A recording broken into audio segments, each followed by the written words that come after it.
আজকে দুপুরবেলায় আমি ঘুমোচ্ছিলাম, তো আমার মামি আর ভাবি এসে বললো চল তোদের ছাদ থেকে আম পারবো। আমাদের বাড়ির পিছনে দুটো আম গাছ আছে আমার মামাদের, তো আমাদের ছাদ থেকেও আম পাড়া যায়।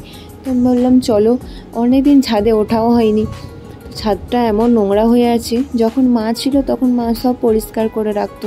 এখন আমি ছোট বাচ্চা নিয়ে কী করব, ওকেই সামলাতেই আমার একা দিন চলে যায়, তাহলে আমি কিভাবে অত পরিষ্কার করে রাখবো।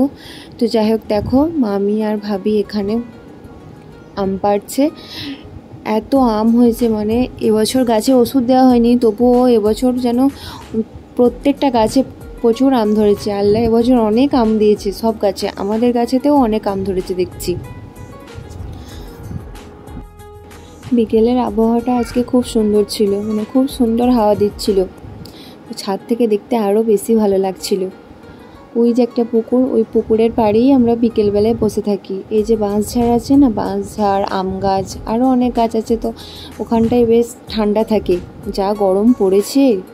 আর এই যে আমাদের বাড়ির পাশে একটা ছোট খামার মতো আছে, এখানে আমরা টুকটাক কিছু শাকসবজি লাগাই। উচ্ছে লাগানো আছে, লঙ্কা গাছ আছে, কলমি শাক, পাটের শাক, আরও কিছু গাছ আছে। এই দেখো আমাদের পাথরকুচি গাছ লাগানো আছে, ছাদেতে কিছু গাছও লাগানো আছে আমাদের। আর এই যে আমাদের ট্যাঙ্কিটা আছে না, আমি তাই বলছি যে এই ট্যাঙ্কটা যখন পরিষ্কার করতে যখন উঠবে কেউ, ধরো জোরে যদি হাওয়া দেয় তাহলে তো সে পড়ে যাবে।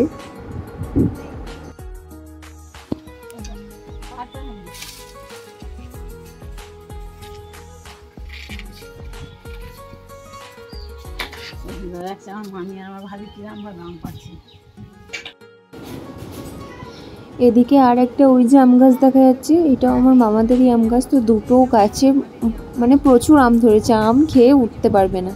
আর ওই একটা পুকুর দেখা যাচ্ছে, ওই পুকুরটার নাম হচ্ছে দিঘি, বড় পুকুর, আমাদের বাড়ির পাশেই আছে পুকুরটা। আর এই গাছটা হচ্ছে আমাদের কয়েকবেল গাছ।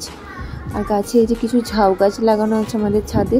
আর দেখো এই গোলাপ গাছের নিচে এই যে কি হয়েছে, এটাকে আমরা ডিমের শাক বলি, তোমাদের ওদিকে কি বলে।